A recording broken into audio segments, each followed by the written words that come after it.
savez, présentement, la science étudie beaucoup le fait que, vraisemblablement, le monde dans lequel on vit serait un univers imbriqué dans plusieurs univers. C'est une hypothèse qui est travaillée présentement. Je pars un peu d'une idée comme celle-là, dans le livre Inachevé de l'orgueil des rats. C'est-à-dire, mais en disant que non seulement nous vivons dans plusieurs univers, mais nous le savons. Sauf que nous ne voulons pas le savoir. C'est-à-dire, imaginez que nous vivons d'un côté dans le monde concret, puis de l'autre côté dans le monde qu'on appelle l'imaginaire, qui ne nous intéresse pas. On pense que l'imaginaire, c'est des espèces de niaiseries que fait notre cerveau. Mais si en réalité on vivait une vie double, dans le monde réel, dans le monde imaginaire. Le monde imaginaire, on ne l'écoute même plus. Il y a eu une époque où on construisait des pyramides, on construisait des sphinx, mais aujourd'hui on ne l'écoute même plus. Mais la force de cet imaginaire-là continue à rouler sans qu'on l'écoute. Quand cet imaginaire-là va débarquer dans l'autre monde, celui où nous sommes, où on pense que c'est le seul, qu'est-ce qui va arriver? C'est de ça que ça parle. D'abord, c'est un projet qui a commencé à s'écrire en 1979.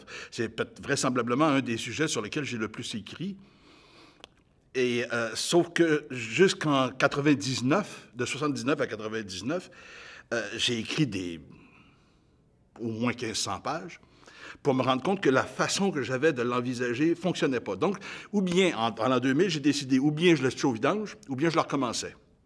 Et j'ai recommencé, et ça a donné la nouvelle forme sous laquelle ça paraît maintenant, les 3 tomes présents, puis il va y avoir plusieurs tomes plus tard, mais c'est vraiment la fascination pour l'imaginaire, d'une part, et la fascination pour le rejet de l'imaginaire qui existe dans notre civilisation. Alors que l'imaginaire, on passe presque tout notre temps dans notre imaginaire. Vous êtes dans votre salon présentement, là. Vous décidez d'aller vous chercher une camomille dans la cuisine. Et vous revenez tout à coup, vous êtes revenu, et non seulement vous n'avez pas la camomille, vous avez un casseau de fraises dans les mains. Où c'est que vous étiez entre les deux? Vous êtes sur la Lune, j'étais ailleurs. C'est où, ça? C'est la fascination pour cette question-là. Où est-ce qu'on va? Où est-ce qu'on est la plupart du temps? On n'est pas dans le monde concret, on est dans notre tête.